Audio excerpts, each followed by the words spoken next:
So I think we are ready to get started off. Like Mallory might be running a little bit late today. So she had her IAB meeting earlier, and then she's like on the way to this one. So thank you very much for heading here to this meeting. This is the regular Notewell. So it's Thursday. I'm sure you've all seen it like a few times, but it's like our duty to put it up. So just make sure that you take a quick look at it, and like all the contributions you make here are subject to 5378 and 8179. So just going over the agenda very quickly, there's like a few new items to talk about today. Like, Mark is going to present like, the scheduling of online meetings draft, and Daniel has like some carbon emission stuff like he's going to talk about. And Jay also had like a small update to give regarding like, how IETF is going to handle like, measuring carbon emissions and so on. So just a quick announcement from Jay at the end. And we also had some information about like Miria, like about the draft, like the online meetings draft as well. So the adoption call completed, but we haven't gotten any like yay or nay on the draft. So we'll probably like continue this like a little bit to try to at least solicit some reviews going forward. But I think like like it's been quite well discussed to see there's like support for adoption. So I think we'll just like continue to get a little bit more feedback on it. And Miria, like, have you gotten any private feedback on it, on the draft? Okay, cool, got it, thank you. So Miria like said no, so from here, thanks. Hey, Mallory. Hey. I just started off. So so on the recharter, like thanks Lars like for pushing this through. There's like the final block, like the like Mallory like crafted text to clear the final block from Ben Kadak. So the charter is in external review as like far as we can see. And so once it's done, Lars, like you'll get a draft coming through. So like the Miria and Martin's draft, like it's gonna like turn around and come back through to as like DCP after the chartering is complete. Yeah, on the charter, and I don't know if this microphone actually is working. Oh, it is. Like we can hear you. Go ahead. Okay, good. Then I'll speak up for the people in the room. So on the charter, I'm making Jay type some text right now, and then I'm gonna stick it in and do another charter revision, and then I will basically push it forward. And I think it is sort of approved with this point raised status, I think is it called now. So it should then basically take effect soonish. I don't know if it probably doesn't need to come back to the ISG. All right, thank you. Okay, excellent, thank you. Thanks, Lars. And so the guidelines for canceling in-person meetings and replacing them with online meetings, like there's like Shmoo cancel meeting, it has been published as RFC 9137 since the last meeting cycle. So thank you everybody for like working on it and like providing like lots of comments, and Lars again like for like being very patient and pushing this through. And as I said, like the remote fee draft will, once the charter is complete, we can just push it back to the IESG because we're just waiting on it. Like I think the like working group process has completed on it, so it's just a change in the status, and that was as a result of comments we got in the working group process. So we'll just push it to the IESG as soon as possible. And there's like 3 drafts for the one of the original deliverables, which is the meeting planning for the replacement meeting. So the Shmoo hackathon draft is completed working group last call. All the comments have been addressed. There's like some Shepherd comments that Mallory put in. I think like Charles is going to address it like as soon as possible, along with the IETF last call comments or like AD review comments when you get them. So this morning I just pushed the button, Lars, like you should have the draft with you right now. So once we get the AD review comments, like, if there's any, like Charles will address Mallory's comments along with it. If not, like during IETF last call, he can address the comments as well. And the Kilowin Shmoo online meeting, the adoption call is completed. This is the one I talked about earlier. So there's like been like no comments received. So like we'll just like dig a little bit more to see if somebody can review the draft. But I think like I would say provisionally this is adopted going forward. And for like Mark's draft is going to get presented today. So that's also another draft in the same space. So like we'll hear Mark talk and see how we go forward with that. So this is the agenda for today. It's like fairly light, so we should be able to finish quite early. So we're not going to cut off the mic discussion or any of this stuff, like unless it goes like really, really long. And does anybody have any concerns with the agenda?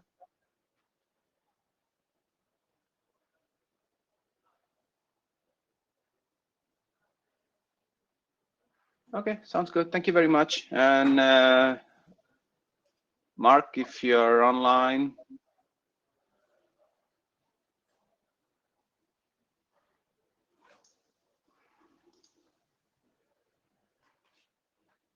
Am I here yet? Yes, you are. Excellent. Hello. So I don't think I'm going to need very long to present. Maybe we can have time for discussion. I guess we'll see. Yeah, Mark, so this is I gave you slide control, Mark, in case you want to move the. Oh, okay. Oh, cool. Perfect. Okay. Thank you. Thanks. So this is a draft I wrote a little while ago, just based on experience that I've had participating in online meetings, I guess from a slightly unusual time zone in the IETF. Also, when we were on the IB, a lot of this came up, and also in previous lives working in bodies and places like the W3C. And so it's just kind of basically section 2 is considerations for when you schedule online meetings, things you want to consider. Section 3 is some recommendations on how to find an equitable solution, one that is relatively fair to all the participants. And I think there are a lot of discussions we could have about, the decisions made there and the recommendations. These are just kind of my standpoint. I'm not particularly set in stone, but if people feel differently, I'd love to talk about it. And I've written in such a way that although it's an IETF document, it's not IETF specific. I think that a lot of these are things that you could use in other fora as well if you wanted to, and that's intentional. And I guess my question today was, I brought this up on Gen Dispatch, and Lars recommended I bring it to Shmoo. I brought it up in the mailing list. I didn't get any responses, so I just wanted to see if folks were interested in talking about this in this working group. I'm not necessarily asking for adoption, just wondering if it's in scope for what this group is chartered to do. Although if you want to talk about adoption, I'm happy to talk about that too. Martin, go ahead. Hi, Mark. Martin Duke, Google. Hey, Martin. How you doing?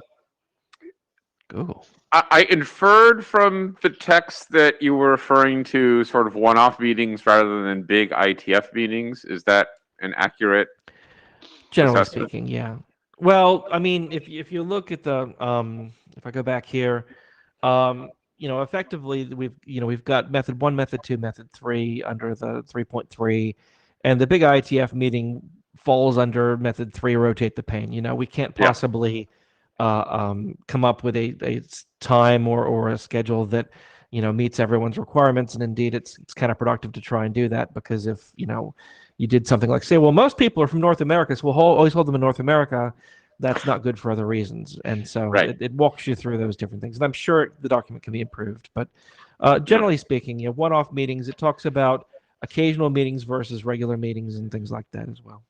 Okay, cool. I mean, this is almost like a superset of the scheduling bit of Miriam I's draft. We have a hyper-specific, precisely specified version of rotate the pane. So I don't know that these. So while there's some overlap, I don't think these two are in conflict. Okay. Yeah, I wasn't aware of Miriam's draft, and I could see incorporating it or rationalizing them, but also I could see keeping it separate, so it is useful to a broader audience. Lars, is it actually in scope? Is this in the charter or not? I can't remember. So I think with the newer charter, it might be in scope, right? Like Lars, right? Like, but yeah, or like previously, it was not really in scope of here at all, right? And like the way I saw it, like, and Lars, I'll go. Like, I just want to I have one thought on this is that like Mark's draft is like wider, and Martin, like yours and Miriam's, like goes really into like one section of it, right? Like in a lot of detail. So I agree with you. Like, there's not like that much overlap, like, and we had to figure out like how to dispatch with it. Like, so I'll let Lars speak next. Thanks. Thanks. Yeah, so it might be in scope, as you say, right?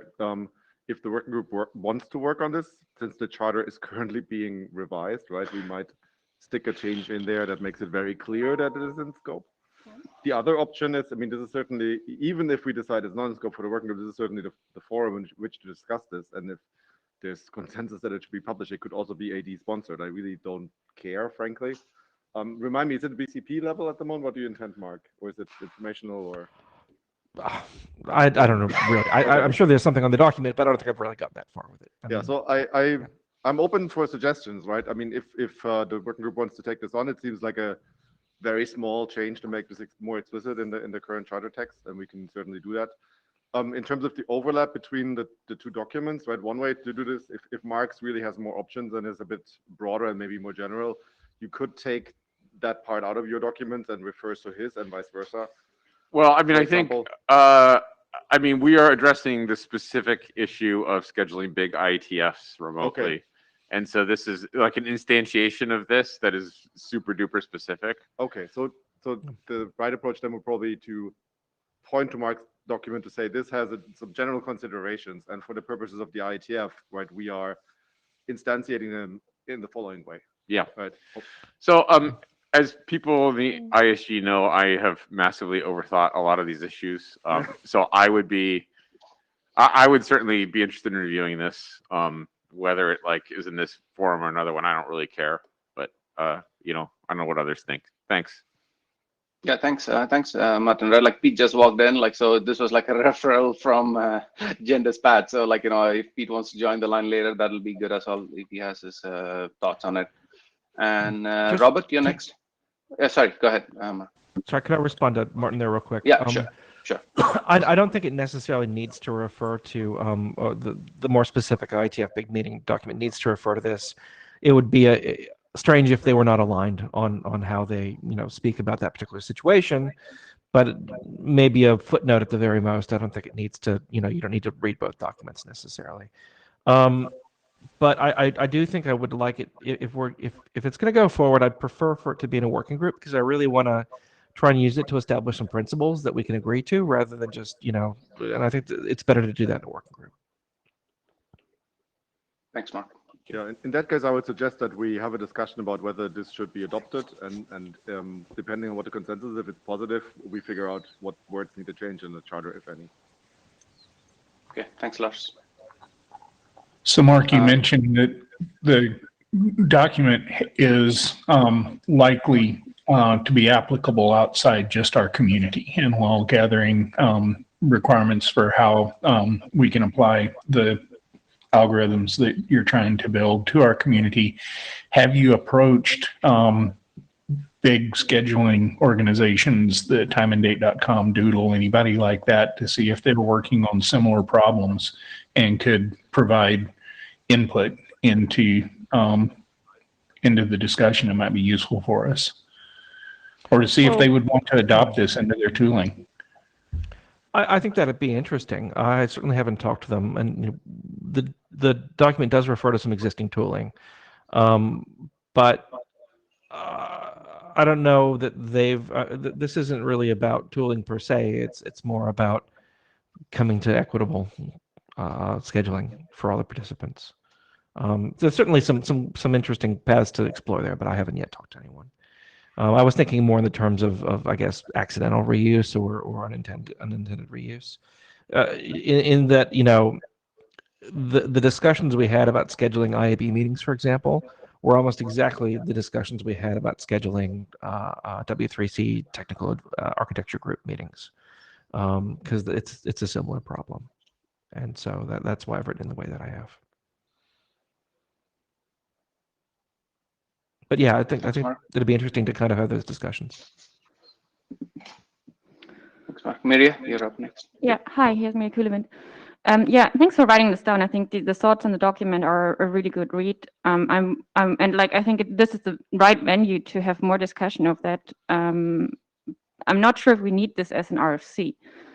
And then the other bit, when I first saw your draft, I was actually expecting something a little bit different, because I think you also been very much involved in the discussion about like how many interim meetings do we need, what should be discussed in the plenary meeting or what's more appropriate for an interim meeting, design teams, like which people should be there. And you have like also different priorities about like who you want to schedule around depending on what you discuss in the meeting. So I was hoping a little bit more for this kind of advice, because that's also more IETF specific, and I think would be very valuable to have that discussion as well. I agree. It would be valuable to have that discussion. I haven't attempted to do that in this draft. I really, for now, I'm just interested in figuring out the scheduling issue. But yeah, there's lots more to dig into, I'm sure. Thanks, Mark. Sean, you're up next.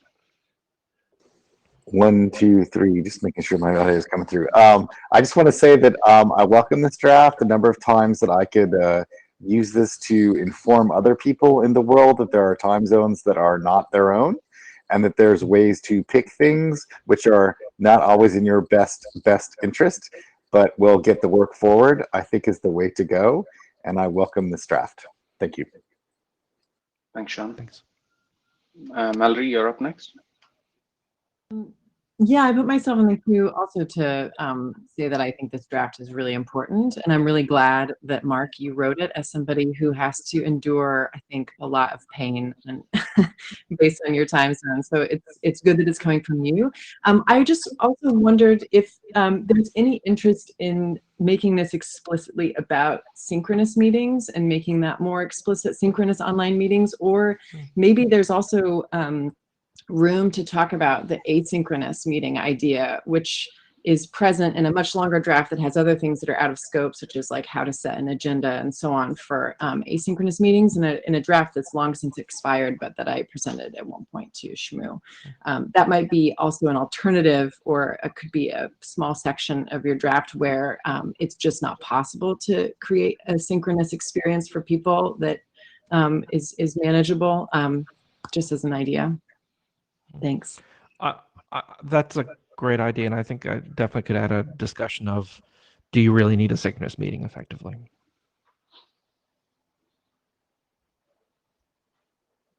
Cool. Thanks, Mark. Mallory, were you done? Thank you. Daniel? Okay. So yeah, I think it's the draft is useful to provide some recommendation and to at least explain why we pick 1 hour instead of the others. The other thing is I haven't read the draft, but I think it should be a good place to figure out what are the motivations and provide some guidelines on does an interim meeting is needed, to select the date also, and how we can organize that interim meeting. For example, at some point we can also have a compromise. We don't have necessarily everyone at every interim meetings, or sometime we can privilege one time zone over the others. This is also one reason we have two chairs. Some kind of things that might be helpful to set those time zones and those interim meetings. Yeah, I think Daniel, rotate the pane part of the draft like does cover that, right? Like Mark, like what Daniel talked Should about. agree. Yeah. Yeah. Yeah. Thanks.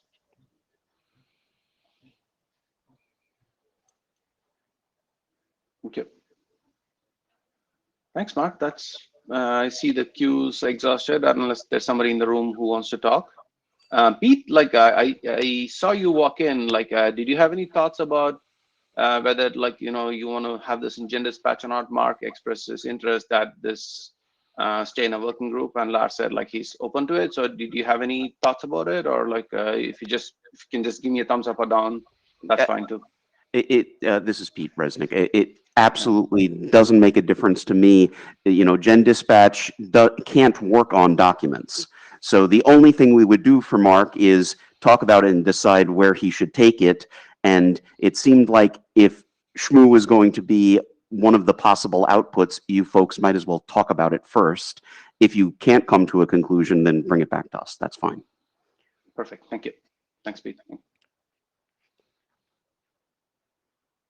Okay, so it sounds like next steps, maybe I should talk to the chairs.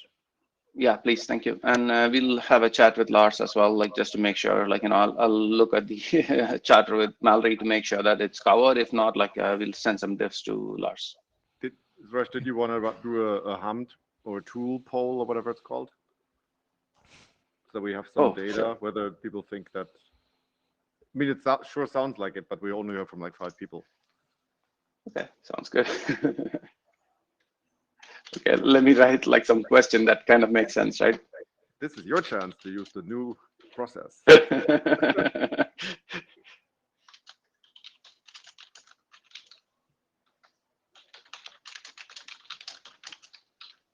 mean, we used to make up these polls by just talking and fumbling, right? And now at least we can type and correct and nobody sees it, which is an excellent improvement.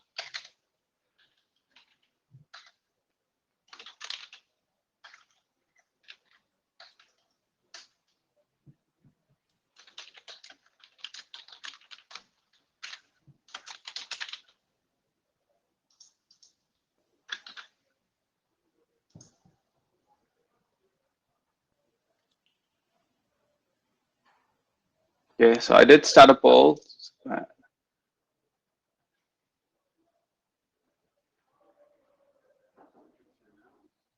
Okay, so still hand slowly going up.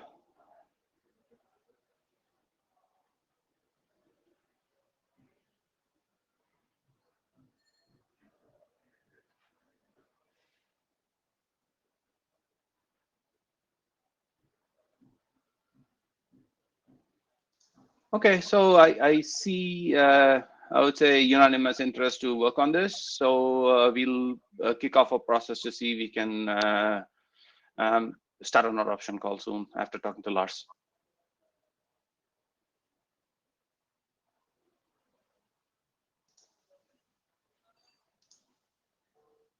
Thanks, Lars.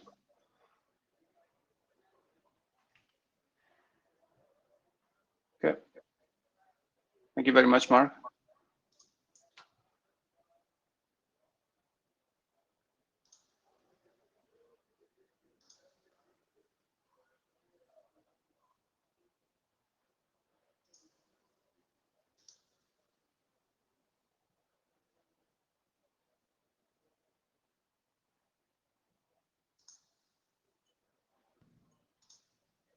Daniel, you're up next.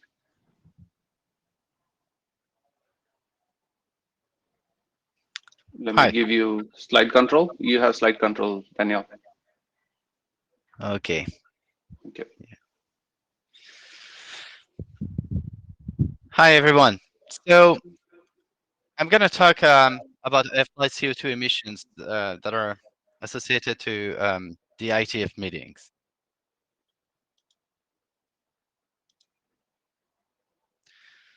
So the question is sort of very simple. Is I started that work asking myself, can the IETF continue with business as usual, where we have 3 in-person meetings a year? Because on the one hand, each of those meetings with in-person meetings involve thousands or more than 1,000 international flights. And on the other hand, we have science that is urging us to reduce the CO2 emissions. Recently, so the working group 2 of the IPCC 6 assessment report has been published. It's quite alarming. UN Secretary General called it a code red for humanity. The Guardian described it as the starkest warning yet of major inevitable and irreversible climate changes. So the question is, what should we do? What can we do? Should we do something? So the question I started with are, what really happens if we're considering the recommendation for the IPCC? How it's going to impact the way we operate the IETF? And then I was also wondering, what is the exact amount of CO2 or I mean, an estimation of the CO2 that either the IETF meeting represents or that is associated to one IETFer. going to 1 meeting, 2 meetings, 3 meetings, and so on. And so having meeting with Airflight, so Airflight was the main concern, and we can also see that, yeah, what is being envisioned for aviation to remain more sustainable. And if we take those trends and if we apply those to the Earthlight that are involved in the IETF meetings, what would be the outcome? So that's a third thing I tried. But what we need to also consider is that, yeah, CO2, Earthlight CO2 emissions is one aspect of sustainability, and there is a more general question: is how can we how can we lead the IETF as a 21st organization, considering sustainability and switch from the 20th century to the 21st one? And this is a much broader question. I'm not trying to respond to that one, but I mean, my main focus would be that we need probably to have some expertise and some help to define a plan for that larger question. So the material is I'm using is available on this website, and I've already had a presentation on the aid workshop. I see someone in the queue. Yeah, that's what I was gonna ask, Daniel. So Richard, like, do you have a clarifying question on this?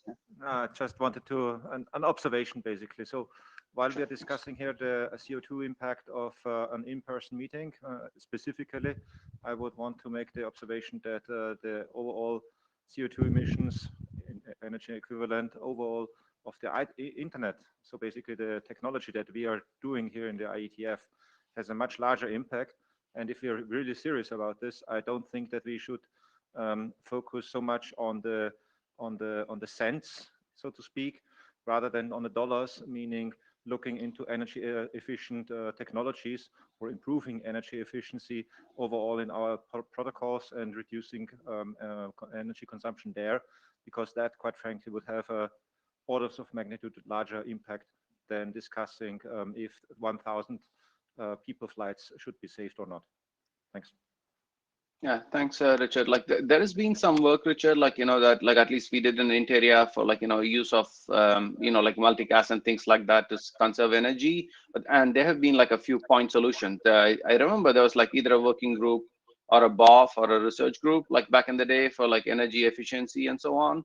I think I'll try to find the links and ship it off, Richard. Like, and yeah, your point makes sense, right? But it's right now has not been like a coordinated effort on that. Lars, go ahead. Yes, as a follow-up, there was a proposal for a research group called EERG, for Energy Efficient Research Group, and that was roughly 2009, I think. So if you Google for IRTF EERG, you find stuff from those meetings. I recently had a look because other people seem to be interested in revisiting that again and maybe doing some research there. And so I think Colin has it also on his radar as something that might happen in the IRTF, but it could also happen in the IETF. I guess it depends on what people want to do. Yeah, sounds good. And thanks, Lars. That's what I remember. So I remember it was a long time ago. So I didn't remember it was 2009, but yeah, thanks. So, I mean, if I had to respond to Richard, I would say I'm very much happy that he shares some information he has. The reason I was focusing on lead the travel is that we have also less impact on how the technology is being used than that we do have on travel. And it's also that everything I've found is more that the emissions are mostly related to building the device as opposed to using those. And so that was the reason I focus on something we can actually do something on. But I'm very much happy if Richard, you can share anything on the mailing list. Not that you get me wrong. I'm not saying that this is an effort that you shouldn't be doing. I'm just saying there's a larger fish to fry as well as Yeah. also the small fish. And quite frankly, I'm really happy that you bring it up, because this is something that every individual here that is participating can do something about. Most airliners, they offer you the chance to basically offset your CO2 emissions when you buy the ticket by mitigation efforts, whatever they are offering. So there are some ways that we can do it on an individual basis already. But if it's in a more broad scope of the IETF or in the broad scope of the meeting, obviously that's good as well. Thanks. Thanks, Richard. Go ahead, Daniel. Thank you. Okay, so I'm going ahead. So, what does the science says? Everything, mostly what I took as a base is the IPCC, which is an internationally accepted authority on climate change, and this work is widely agreed upon by leading climate scientists as well as the government. And the reports are usually taken as an input for the UNFCCC. So some of the numbers are that the limit is clearly being set to 1.5 degree of warming. They even insisted that if we reach 2, we will have a dramatic impact on the ecosystem, human health, and so on. And if we want to reach that 1.5 degrees Celsius of global warming, emissions should be cut by roughly 50% by 2030. And we need to reach the net zero by 2050. So I am going very fast in the, I provided some very basic history to show that science is not something, has not contradicted itself at one point. They're always keeping that same message over and over for more than 30 years. And currently, I mean, everything has been confirmed. Everything they said 30 years before has been confirmed today. And currently, the target remains to be 1.5. If we don't do anything, we're moving to estimation are showing that we're heading to 3.6 degree warming. So, I mean, we are not ahead on schedule. So, the other thing is about aviation. Aviation, so it's a major contributor to global warming. It contributes around 4%, and even though they're responsible for 2.5% of the emissions, CO2 emissions, I mean their contribution is 4%, because mostly they're using non-CO2 also. And aviation is projected to cause about 0.1 degree of warming by 2050. So here is where aviation, this is the increase of aviation. And you can see that you have a big decrease due to the COVID-19.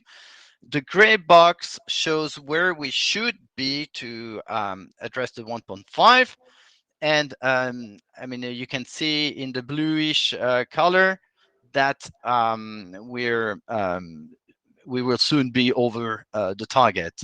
You can see in green where we should, what is the path we should take toward the goals for 2050. What we need to understand with aviation is that, or even CO2 emissions, is that what matters is also the accumulations of the CO2. So we can't do much about what has been already emitted, but we can do about, I mean, reducing what we will be emitting. That's one thing. So the three approach I'm going to detail is approach one. We follow just the IPCC recommendation and see how it's impact our meeting. If we meet as we used to meet before the pandemic. Approach two is estimation of CO2 emitted by the IETF meetings. Approach three is how we apply different scenario to aviation to our traveling. Approach one, it basically says cutting the emission by 50%. So if we have 3 meetings, you cut by half. it makes you have a 1 in-person meeting a year and 2 virtual meetings a year. Again, it's if we operate the same way we used to operate, which is 3 meetings a year. Net zero is everything is virtual. So approach 2 is estimation of CO2. So we developed a tool. What it does is it actually takes a real flight with different legs, and for each leg applies different models to estimate the CO2 emissions. So the models we use is we use the one referred in My Climate. We use another one on Go Climate.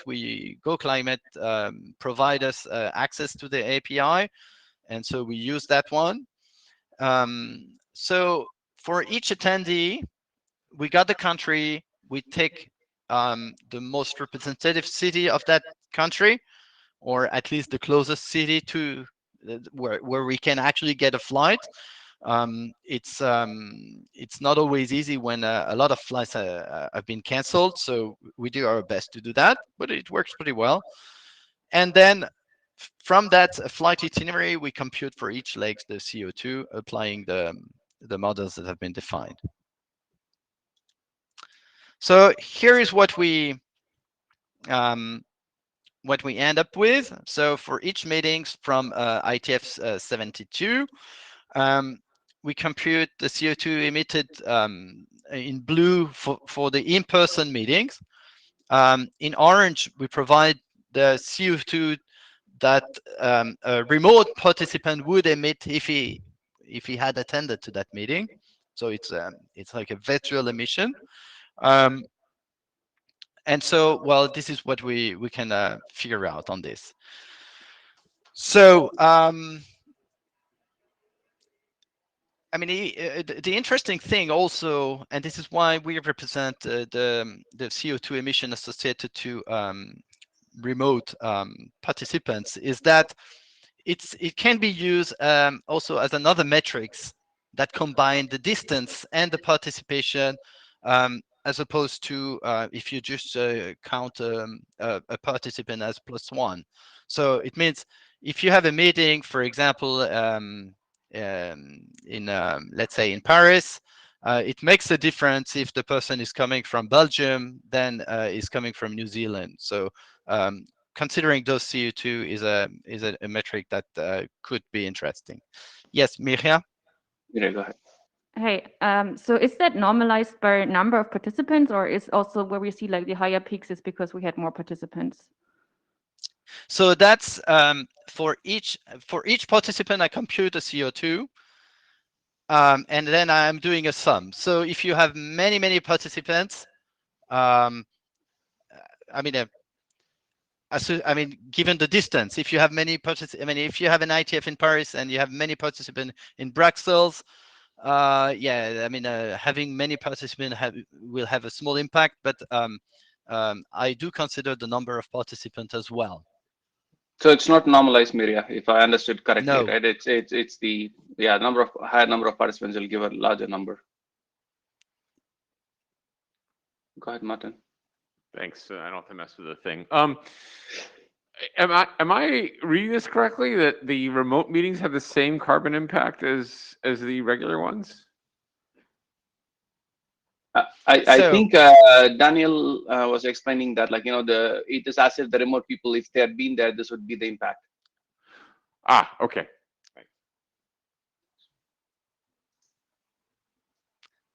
Which is actually a good thing, because we means I mean, we roughly have the same participation. That's how you can read it.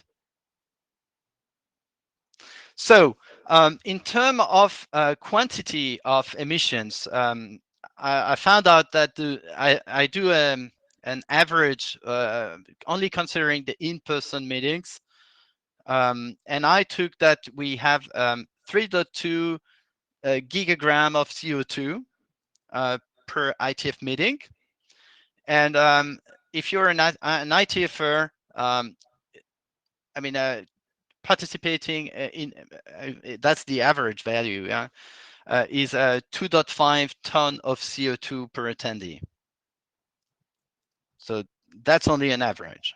So the big question is now, okay, that's big numbers, but what actually, that's numbers, but what do they actually represent? So the way I consider the IT, I mean, to have to be able to compare the numbers we have and to see if that's big numbers or small numbers, I took the CO2 emissions per capita from different countries. And I tried to figure out where IETF meetings would be. So what we can see is that participating to one IETF meeting, 2 IETF, and 3 meetings bring us very close to what is actually needed by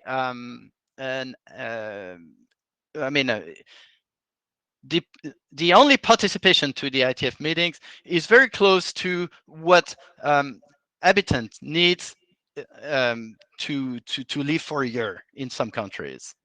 And if we dig a little bit more into the countries, we can clearly see that if you attend 3 IETF meetings, the number I found, you almost emit as much CO2 as some people living in Germany or Poland are emitting. And we have to take into account that Germany and Poland are economies that are heavily based on coal, which is a heavy emitter. For example, I think Germany is using 50% of its energy is using coal, and Poland it's 90%. If you attend 2 IETF meetings, you're using you're emitting as much as CO2 as someone living in Greece, Italy, or UK. And if you have 1 IETF meeting, it's like someone living in Mauritius or Venezuela.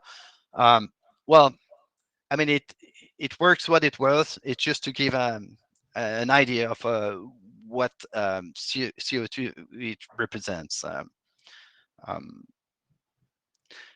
We also have to account that as I mentioned before, I use 2 models, Go Climate and My Climate. We do have a 20% somehow difference between the 2.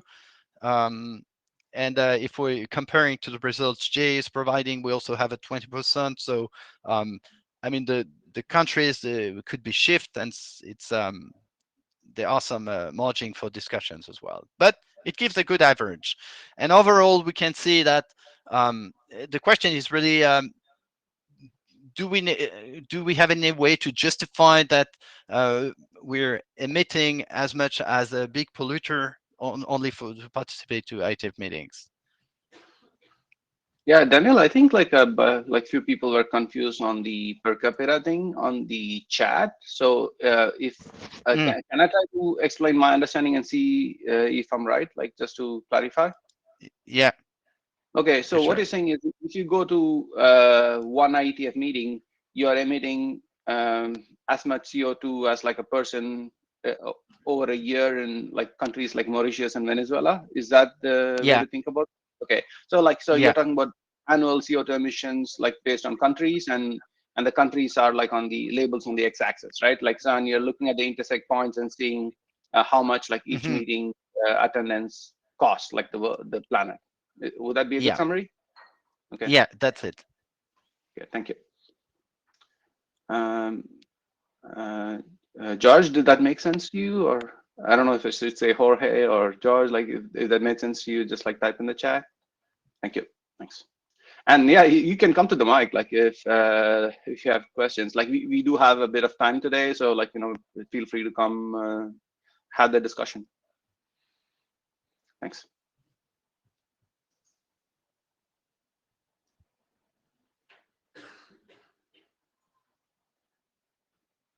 Yeah, go ahead, Daniel. Like, you know, if somebody comes up, we can talk about it. Okay, any question or?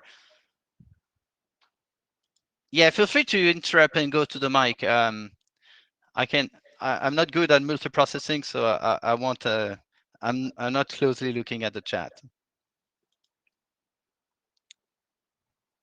Jim.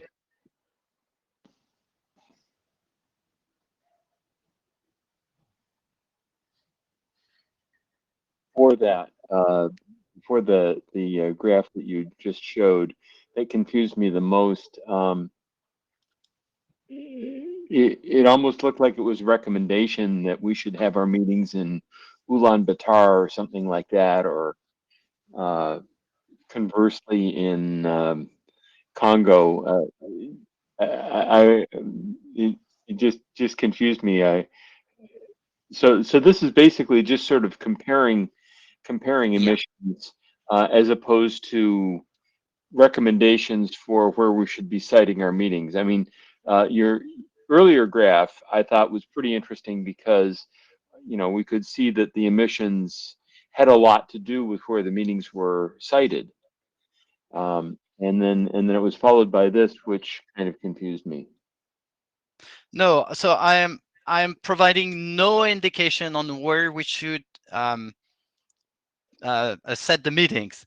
It's just to compare those. But it's just to realize that if we're going to 3 meetings, the CO2 that we're emitting by simply going to the 3 IETF meetings correspond to the CO2 emitted by someone living in Poland or Germany.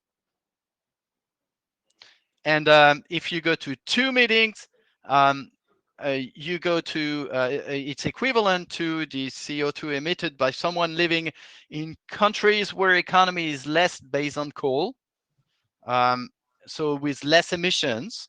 And I think I mentioned UK, Italy, probably France, and so those countries. Now, if you go to 1 meeting, the countries, the CO2, the data we have, I mean, it's we have to also take a pinch of salt in that, but it's Venezuela, Mauritius. It's what does it mean? Well, we need to think about it, but it still means that it's quite a lot. If the CO2 that we are requiring just to attend a meeting are the CO2 emissions that someone living in those heavy emitting countries, it's just an equal sign. Got it. Thank you. Thank you. Thank Ted, you. you're up next. Excuse me. Thanks, Ted Lemon.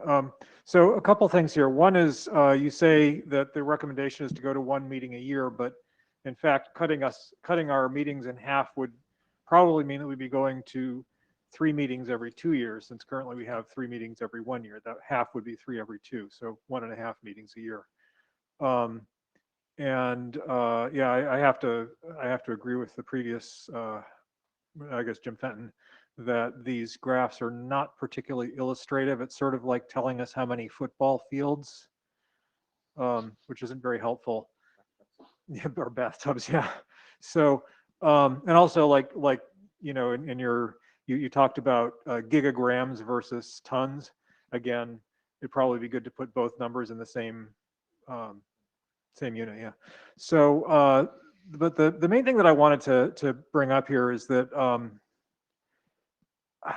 I feel like this is sort of fiddling while Rome burns, and so this doesn't feel like it's all that useful, because I mean, what's probably going to happen if we actually went ahead and did anything to reduce our CO2 consumption would be that we'd feel really good about it and we'd feel satisfied, and then we wouldn't actually do anything that made a difference, because this isn't going to actually make a difference. Sorry.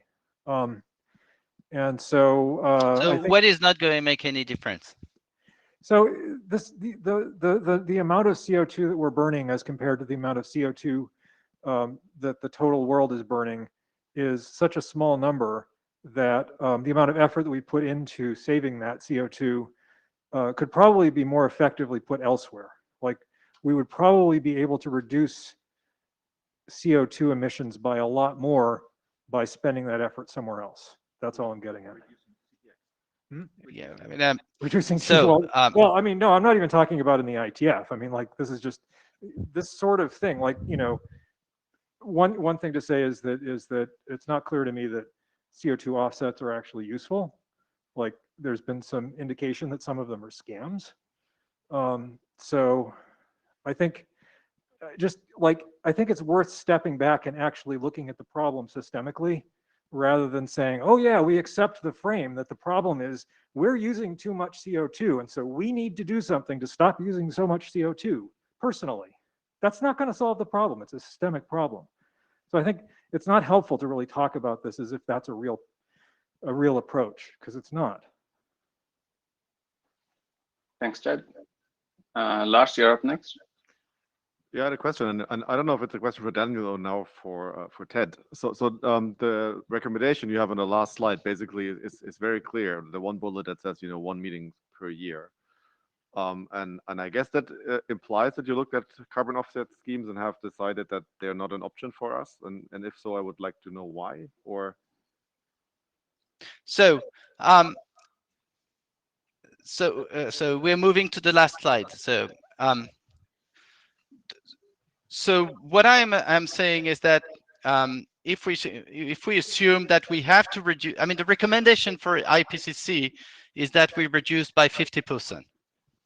right, but so I'm just taking that and saying, yeah, how does it impact? And actually, I'm just looking at what the emission of the IETF represent, because if we found out that it was 1 milligram, then we could say, yeah, it doesn't worth to even to I ask understand ourselves. that, but so there's one way of reducing the emissions would basically to cut the travel that the organization causes in half, which is what you're proposing here, or cut it into a third, right?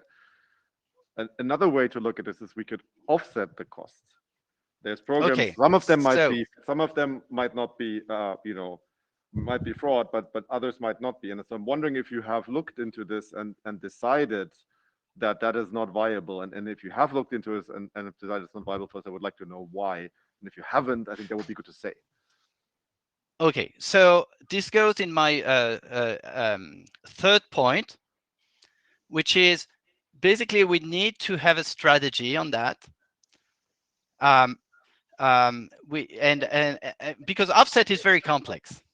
So I haven't looked at that because I'm not an expert in that. And this is why we need some expertise from outside to do the right thing. So that's I am not considering it because I have no opinion on how to use offset. It can be good or bad, but I don't have the expertise to say what to do. And this is why my strong recommendation is that we do involve some external expertise to tell us what to do. Thank you. That clarifies it. And so I think what you want to do is you want to show data that tries to illustrate our carbon footprint, but I would then maybe not put recommendations on the slide at all. Because if you say that you can't look at all viable options because you're not an expert, and then maybe the recommendation of cutting out travel is maybe not, since it's not everything that's possible. Maybe that's not sort of, that should be presented as the only outcome that you see for us. You know what I'm saying? Oh no, it's not the only outcome. It's if we have to reduce, this is one way. Okay. I mean, at least my purpose is more to raise and to say there is a problem we need to solve. Yeah, thank you. Richard, you're up next. So again, just to reiterate, the point with the per capita CO2 emissions is a little bit quite misleading. Part of that is in the best on lifestyle, basically what we are doing here in the IETF. So what we all are doing, the CO emissions, our CO2 footprint is including effectively the CO2 emissions that we cause by participating in travel like this, right? So I'm just saying this is not, it's not a strict scientific investigation. If you compare it like that, it becomes misleading. The other thing is, I don't think that a recommendation like having only 1 meeting per year is quite frankly the one that we need to do.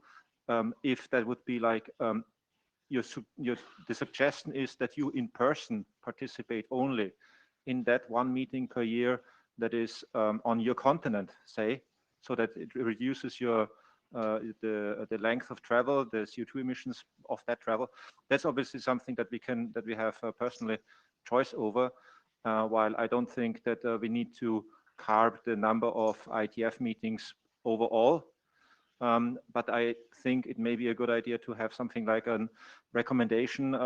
This next meeting will cause, based on your locality and based on the locality of the conference, that amount of CO2 emissions.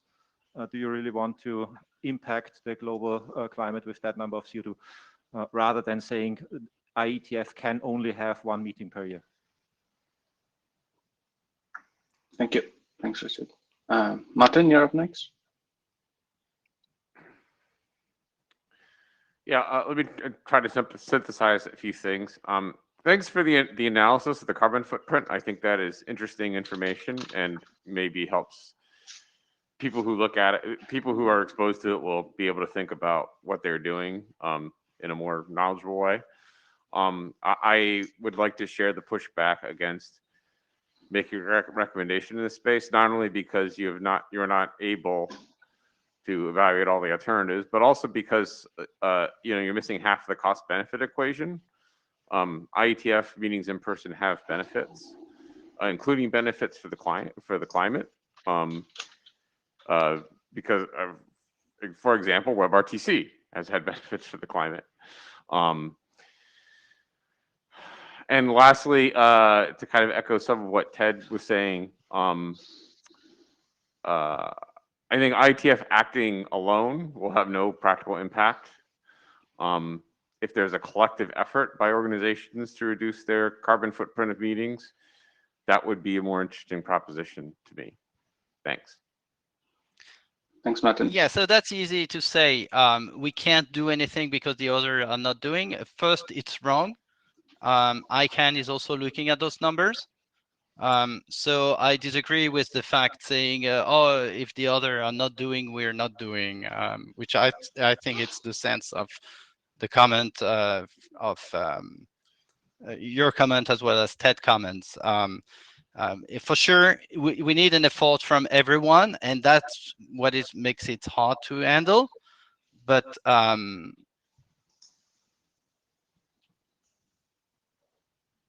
and we need also maybe to maybe clarify what are the huge benefits of yeah, we do have some there are some benefits of in-person meetings, but this all has to be balanced with the cost also. Thank you. And Daniel, there's like two things that came up, right? Like whether we should do something or not, and like Lars's point, what we should do, right? Like, so there's different ways to address this. Like, so yeah, if you can note both of them. Thank you. George, Jorge, like, thank you. I don't know how to say it, so sorry if I got it wrong. It's okay. You can say it wherever it works for you. Thank you so much, for the detail, amount of information and analysis. And that is, really what is getting me lost. I'm getting lost in the numbers because when you do comparisons between countries, there are so many variables, including GDP, that have to do where it's convenient or not to have a meeting. I agree with Lars that this looks like something we should consider.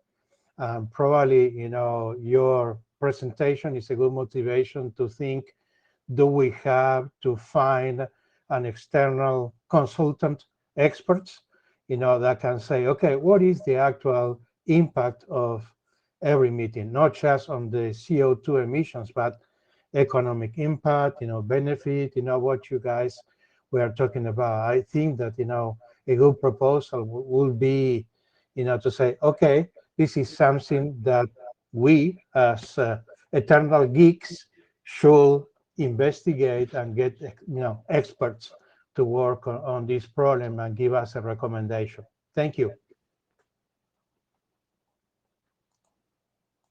Oliver? Oliver, please go ahead.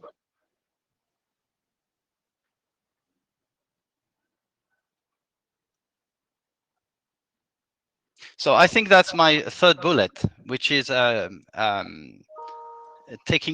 the problem with some expert in that. Okay. Oliver, going once, twice, I agree. thrice. Mallory, go ahead. Thanks. Yeah, it occurs to me that this is also being said in the chat since I joined the queue, which is great, but that we simply raise awareness and help people individually or companies calculate these costs, then they can make their own decision. Because, for example, like if we just generally ask folks to participate remotely more, just sort of being suggestive, making it easier to do so, you would think then that the far away distant meetings are the ones you would want to avoid because the emissions would be greater. But in my personal view, it's the time zone that I then need to trade off. So because I, have a family, because I have, the nature of my situation means that it's the meetings that are far away that I would most want to travel to. It's the ones maybe middle distance that I could, do without. So that is always going to be a factor. People are going to be weighing those things. You might also imagine that some companies have individuals in different regions, and so they can make decisions and trade-offs based on who's more proximal, who can cover IETF sessions in person versus away. So we can't really imagine how folks are going to make the decisions, but we can help by raising awareness and giving them the tools to make their own calculations. And so I think that kind of guidance could actually be very useful. But whether or not to actually just host entire remote meetings as part of the decision making that comes out of that, I'm like others a little bit more dubious of that. Although having been a part of many couches before Shmoo existed, before the pandemic, I was a member just because I had experience doing remote meetings around the world in a previous job. And it was stated, like some folks actually thought, if we could get the IETF to reduce its number of in-person meetings by 1 per year, that would be an amazing goal. But, I don't know. We would obviously need more than just emissions to drive that movement. Thanks. Thank you. Oliver, if you want to skip back ahead, go ahead. Yeah, can you hear me now? Yep, thank you. Oh, wonderful, yeah. First of all, I want to say thank you for the work you put in and the effort. I have two questions, or one question and one comment actually. Did I understood it correctly that you identified that a remote meeting has the same carbon footprint like an in-person meeting? Did I No. hear that? No. So because I'm only considering air flight,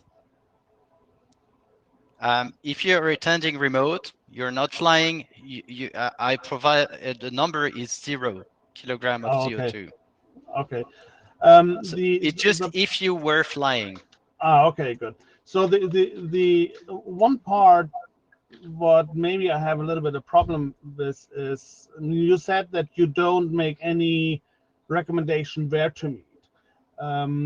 I think when we make these studies, they should then maybe help to identify where would we use the least, or where would we have the least carbon footprint, by always looking back one IETF to see, okay, from where did the participants come from? I don't think it's a good idea to skip meetings. Okay, maybe in-person meetings, 1 per year or so that might be looked at. I think Ted it was Ted, and correct me if it wasn't, who made a good comment in regards to the economical impact. I mean, when we go somewhere, we ought to contribute to the local economy. So we shouldn't only look into one side in the cost what we incur, but also in the benefit what it brings. So I think there's much more behind the scene what in the first look was not really incorporated, what I believe should also be incorporated as well. And that also comes with, so if I look, for example, in the carbon footprint here at my house, since I'm remote working, of course it goes much higher up because now we are longer in the house, we have to heat the house, we have more equipment running and so forth. And I think that also has to be looked into. If we don't travel, the airplane still flies. So these are the things where really one has to look very careful into the data to see, isn't there a false offset what we have in there that is not correct.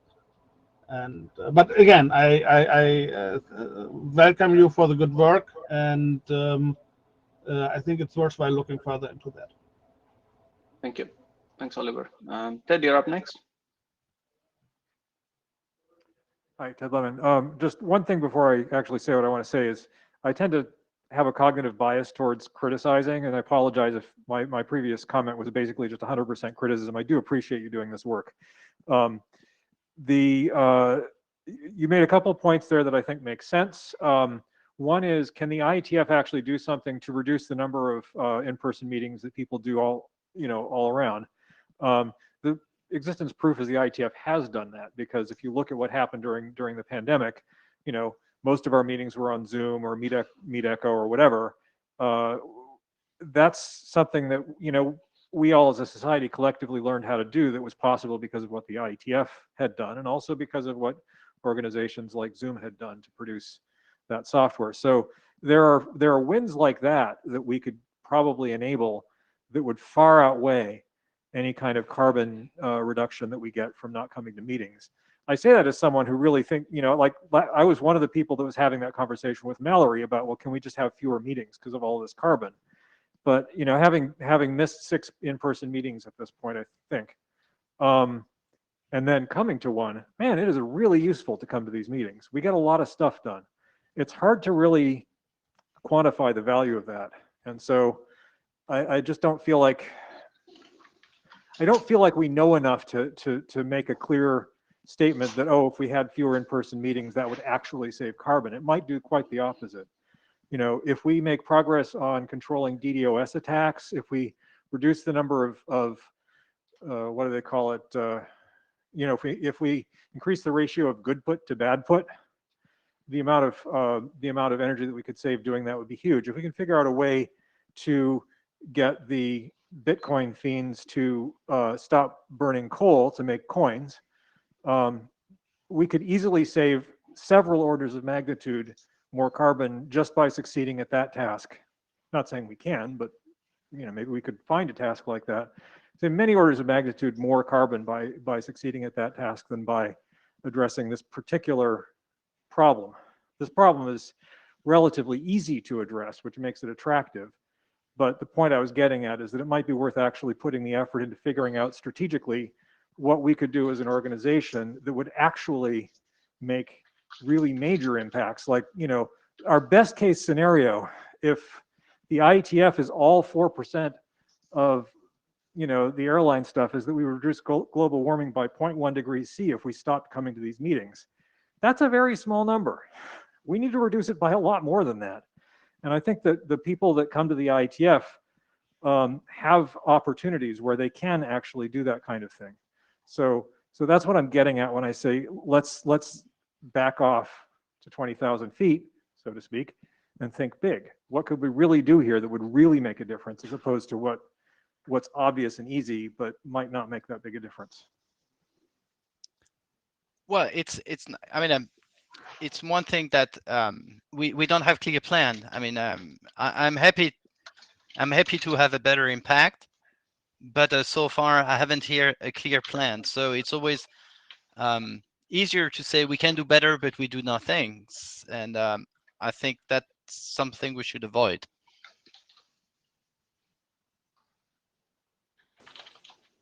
One, two, three, four. Hey, hi, Daniel. I just want to basically say the same thing that Ted said, probably quicker. Thanks for doing this work. Thanks for thinking about it. But everything else he said, I completely agree with.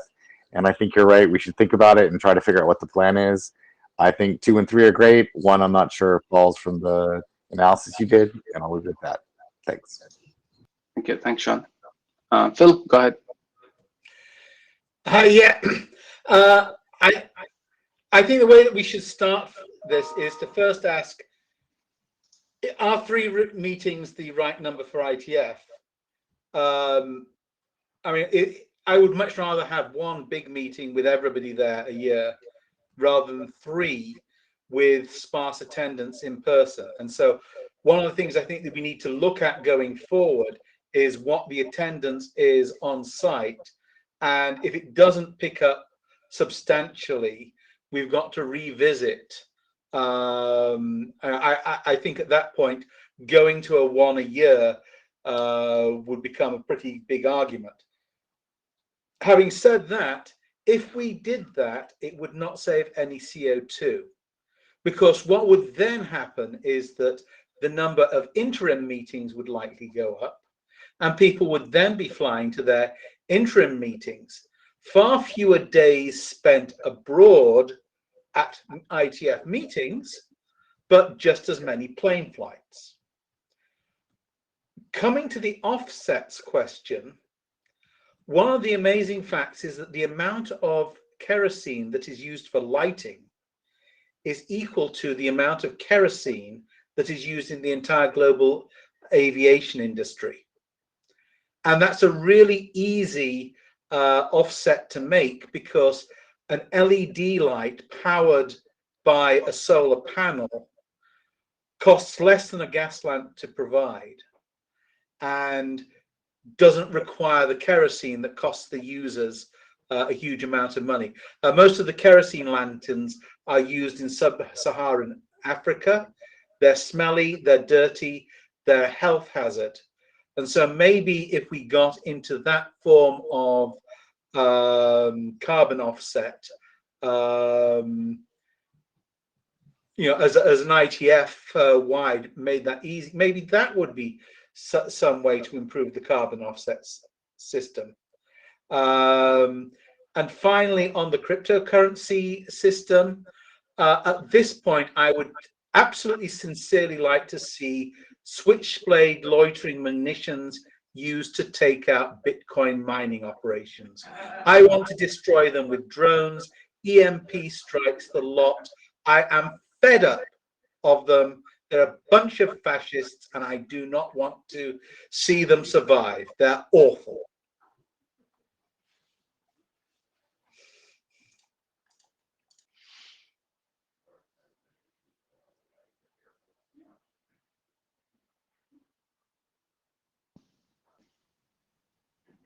Thanks, Carl. Nick, go. You're the last one to go. Please go ahead.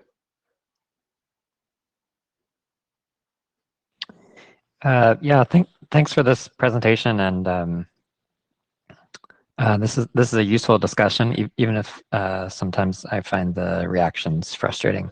I think it's a really useful presentation because I think you're getting at some good data on what sorts of emissions are coming from flights, and that can help us like have some baselines and comparisons, and that will make it easier for us to actually measure the impacts of these different conclusions. And maybe we would have different alternatives for how we do IETF meetings, whether it's the number of meetings or who travels to which meetings or different things like that. But I think having those numbers will be really useful. I do think there's some useful feedback we're hearing about how to present that information most effectively. And if we wanted to have like a sort of ongoing dashboard or have a document or have a report or something, maybe we could give you some useful feedback on the best ways to present that. I've certainly found some of the reactions frustrating this time and every other time that we've discussed this, that the emissions are always someone else's fault, not us, or we do such good things that our emissions are actually saving long-term emissions. I certainly hear that from every group that discusses this topic, not just IETF. I think everyone thinks that their travel really is important. But it might also just be useful that like, hey, we can start to write down some of those discussions since we've had them so many times, and consider those arguments, and maybe there's a useful like work item there too. I know those are difficult discussions, and I know we're having them repeatedly, and maybe it's worth trying to start writing them down, and that might get us to better conclusions in the long run. So thank you for doing this, and I hope we can turn it into some sort of more systematic approach, or maybe it'll be useful data for what Jay is going to talk to us about as well. Thanks. Thank you. Again, thanks for your work on this. Jay, if you're out there. I think you're supposed to control the slides on that. I don't know if that's possible. No. I think this is just a monitor.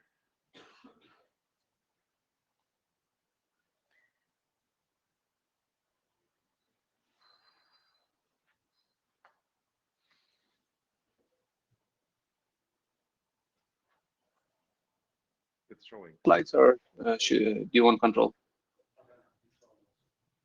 Oh, Suresh is supposed to give you control. Yeah, I'm just passing it on. Yeah, done. Thanks. Stand here. Okay.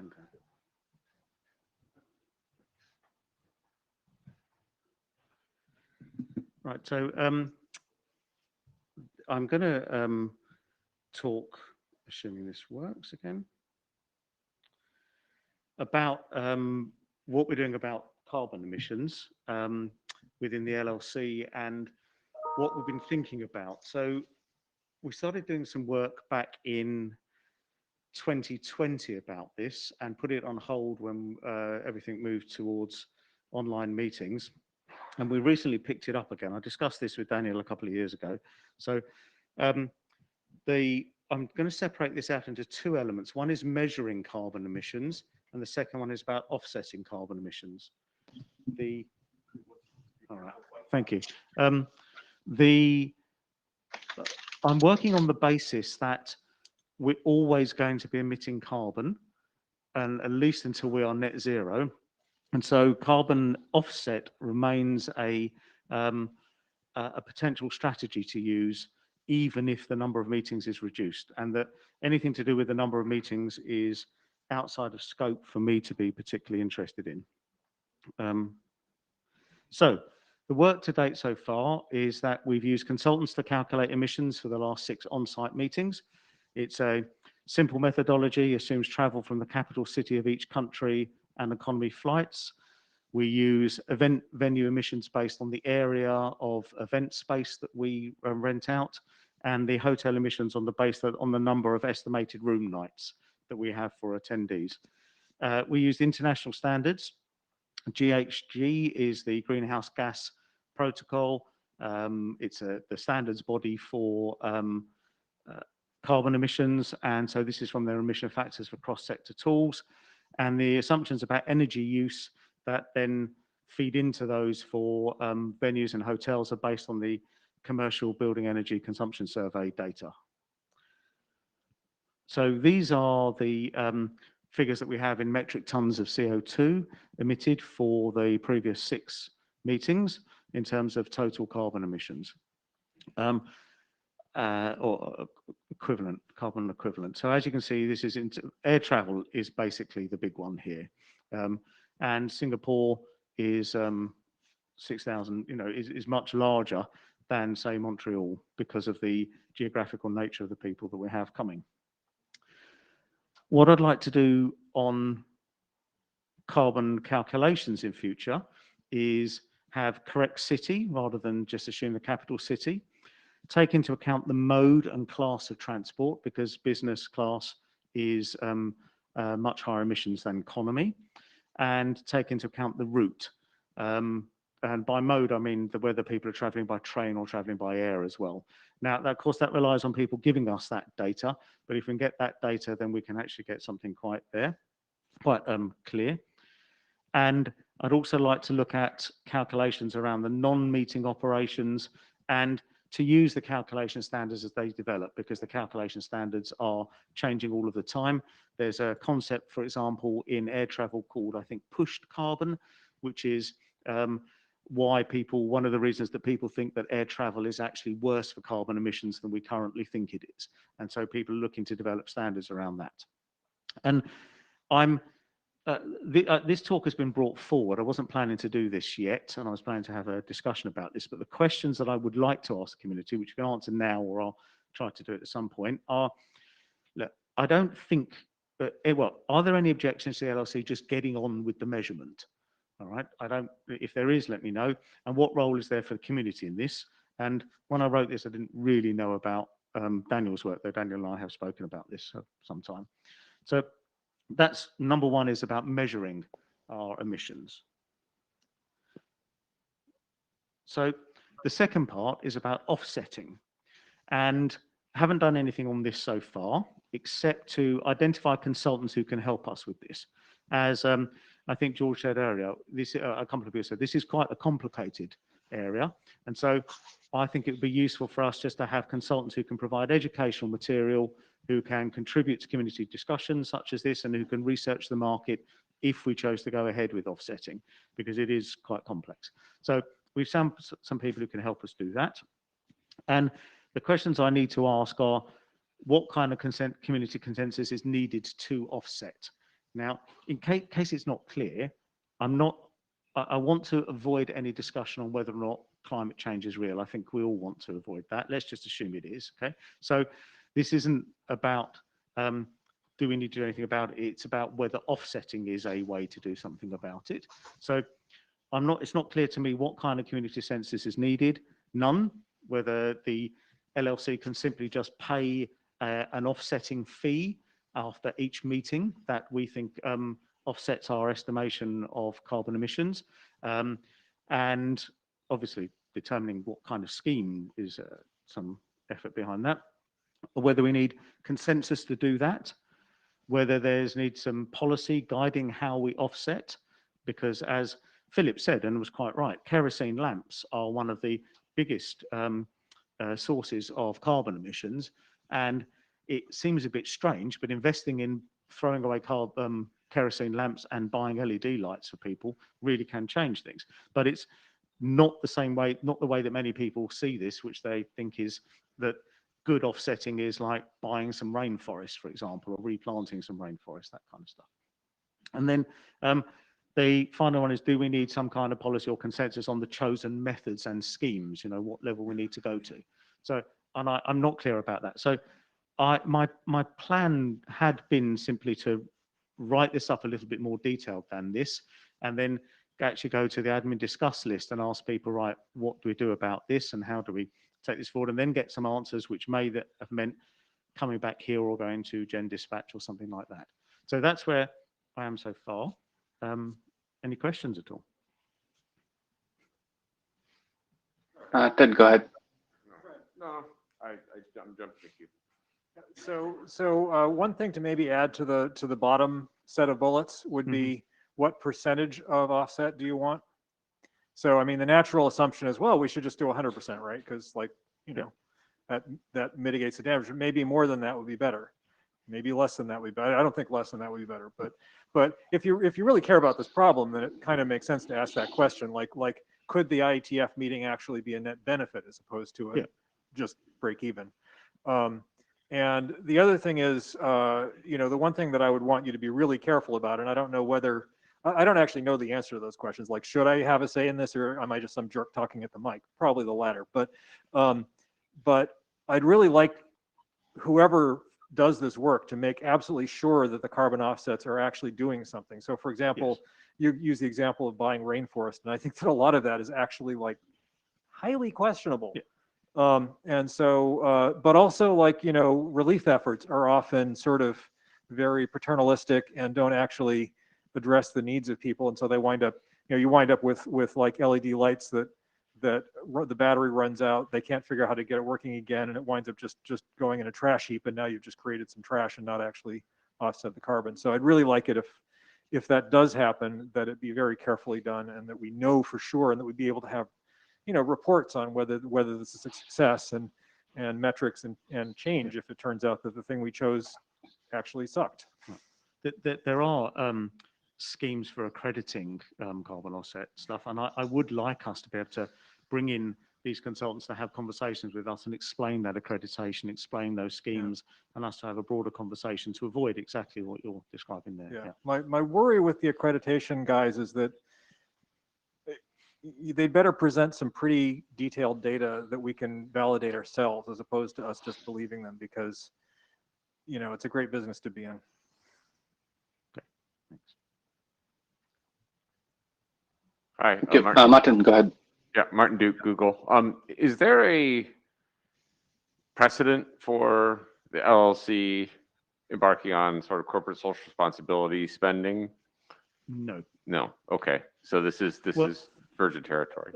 Hey, I just want to say that's not entirely. This is Sean Turner. I'm sorry to jump in there. That's not entirely true. We do have some ESG, equitable, ethical investing that's part of our portfolio already with the money that we have. So it's not entirely to say no. And we also have plans for childcare at on-site meetings and things as well. So okay, so that didn't go through a formal consensus process. Not aware of. No. Okay, well then, I mean, I would say that you're probably. I mean, it's always great to get community input, but I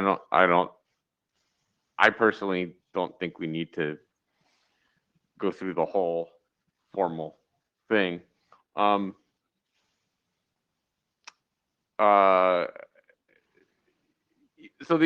my other comment is kind of wishy-washy. I don't know what to think about exactly, but the IETF obviously is a relatively financially constrained nonprofit, and a lot of the attendees are extremely profitable corporations who could certainly choose to offset their carbon emissions of their employees coming to IETF.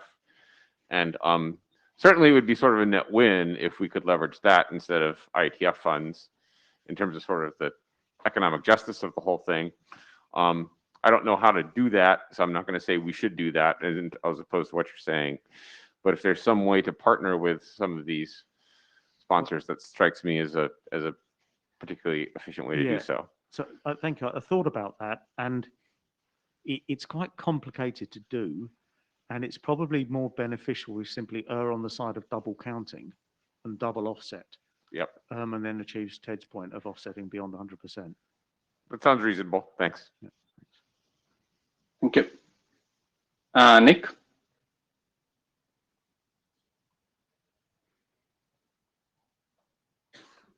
Thank you for doing this. And I know that we're talking pretty quickly about the offsetting side, but I actually think the measuring side was the more useful conclusion.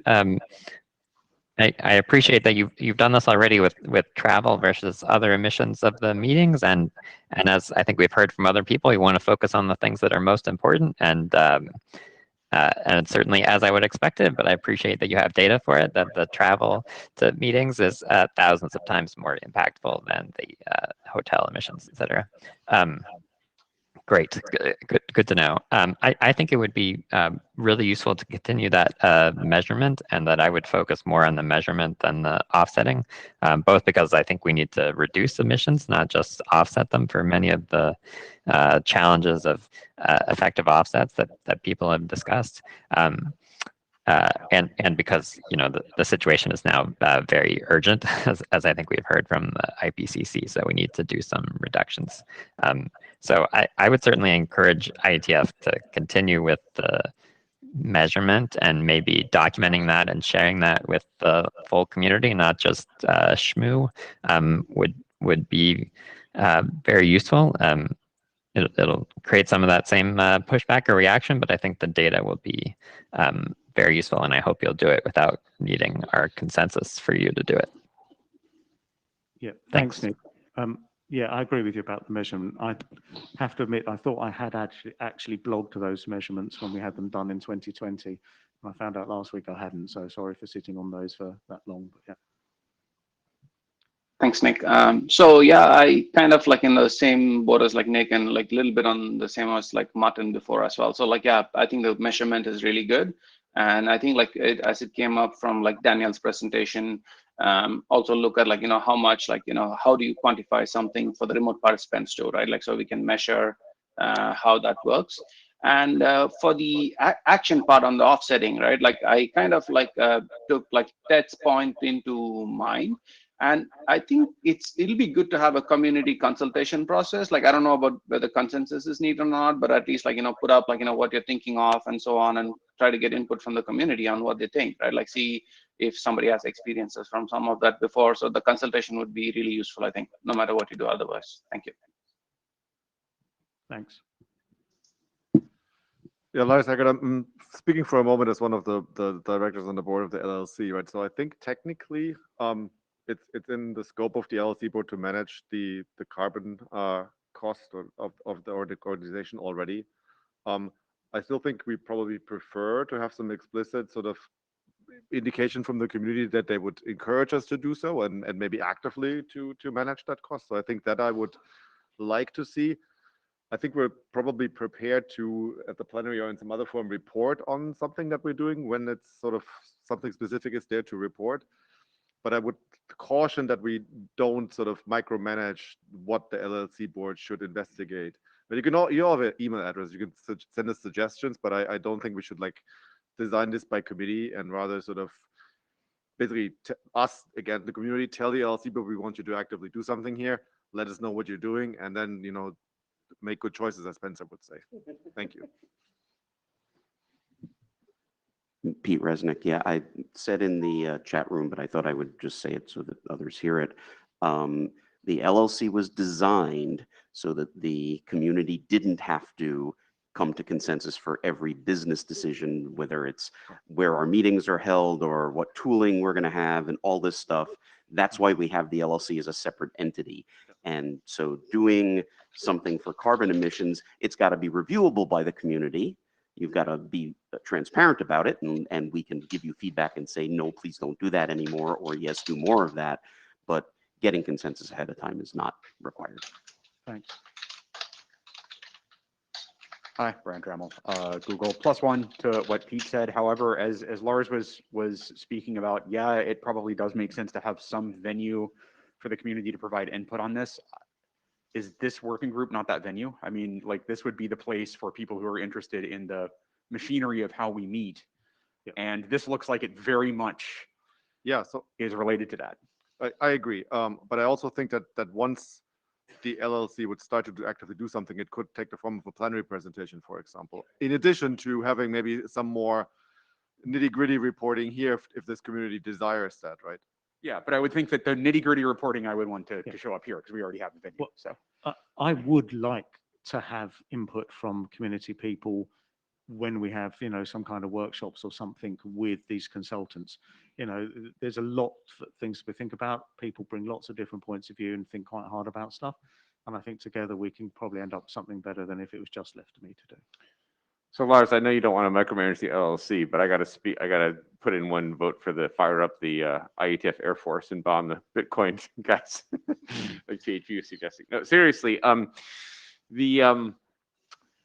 So actually thinking about this a little more, in terms of who you need to get permission from, it strikes me that it depends on what the incidents. This is going to cost some money.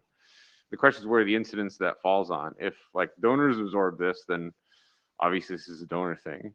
Whereas if this is just directly tacked on to the price of the meeting fee, then that's a community issue, right? Yeah, no, it's absorbed. Yeah. Okay. Well, in that case, yeah, I mean, in that case, I don't see why. Well, I don't know that community objections really have a ton of standing. I mean, in principle, you could use the money instead to lower meeting fees or something, but if it's not going to actually affect the status quo of what people are experiencing at meetings,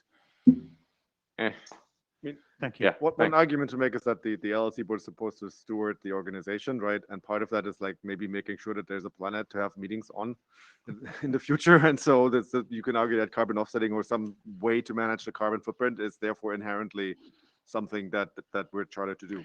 Yeah, no, I think that's a reasonable argument. And I guess my point is that as a potentially completely indifferent attendee at IETF, nothing is changing behind the curtain. There's some offsetting going on. Well, great.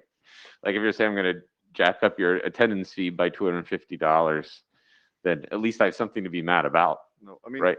I don't know if we're prepared to say anything about financials. I think there were some initial numbers that were basically not at a level where, you know. I can take a guess. I mean, take a guess. Yeah, I think we're looking at about $30,000 offset cost per meeting, which Oh. is a tiny fraction of the cost. Oh, of well the then. meeting. Well, then why are we talking about it? Let's just do it. Yeah. No, okay, very well. Yeah, like I said, I mean, ultimately the actual impact on the organization, whether it be donors or, ultimately we're stewards of the donors' money. And so if, I imagine you've already consulted them, or will do soon anyway. Yeah, but, sorry, I'm saying it again, but lastly, yeah. So like if there's no impact on attendees, then this seems like a pretty minor thing. Great, thank you. No more cookies. No. I think Mallory, you're up next. Don't get between people on the cookies. I think this is going to backfire.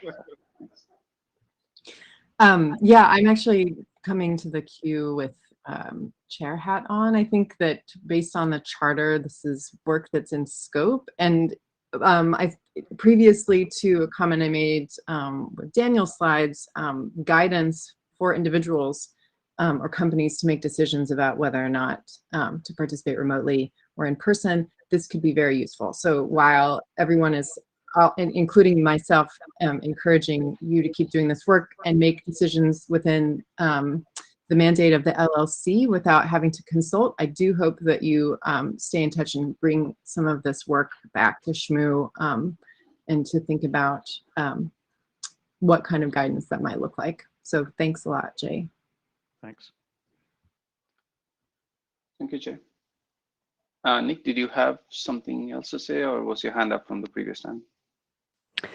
No, I had something else. I was curious whether I think we heard a few times that, oh, maybe this should be part of a larger discussion, either because we should be looking at other benefits or other emissions impacts, or we should be working with other organizations so that we have some coordinated response. I think I heard that sort of feedback that people wanted to only decrease our emissions if we were doing it in a coordinated way with others. And so I was curious if that conversation needs to happen somewhere else, or if that should be IETF wide or working with other organizations outside IETF, and how we want to, what our next step should be for that. So I don't know that we've engaged in active discussions yet with other organizations, but we are regularly talking to like ISOC and ICANN and the RARs and organizations like that, the W3C, and we can certainly put that on the agenda for one of the sort of joint discussions to see if they're doing anything yet, inform them maybe of what we're planning to do and see if there's any synergies. You know, they might have good ideas that we didn't have yet. I think that would be very helpful. Thank you. Hey, Lars, do you know, like, by any chance, if this open stand thing we started, like, about a decade ago, is it still in place? Like, is there something we talk to those bodies? There's a web page, but it's been pretty quiet. I think we're much more frequently talking to the organizations I mentioned earlier. That sort of they're colloquially called the I-Star organizations. Okay, perfect. Thank you. Thanks. So I don't see anybody else in the queue. Jay, thank you very much for your presentation. And unless somebody has something in the next minute, like, or 30 seconds, we are good to go. So going once. One thing I could tell you is that the charter approval is on the agenda for the next ISG telechat. So you should be rechartered soon. Sounds good. Thank you very much, Lars. Is there an IESG meeting tomorrow? No, I'm just kidding. Thanks. So thank you very much all for coming, and I wish I could have been there. Thank you very much, and thanks for everybody who made the effort to be there, and thanks for everybody who are up in like some inopportune time somewhere, like especially like Mark's like always like in the wrong side of things, as people said. So thank you very much for like staying up in your time zone as well. So see you all at the next meeting.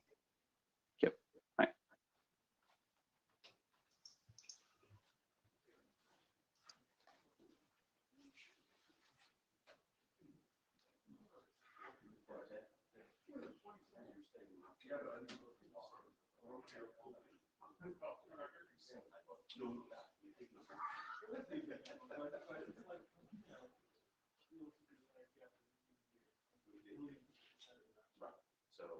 no, I think the interesting question is if there was no downside, obviously you do very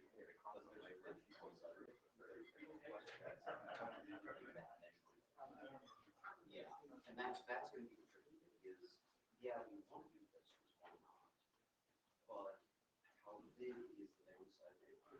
I think to some extent you want to figure out, you know, let's say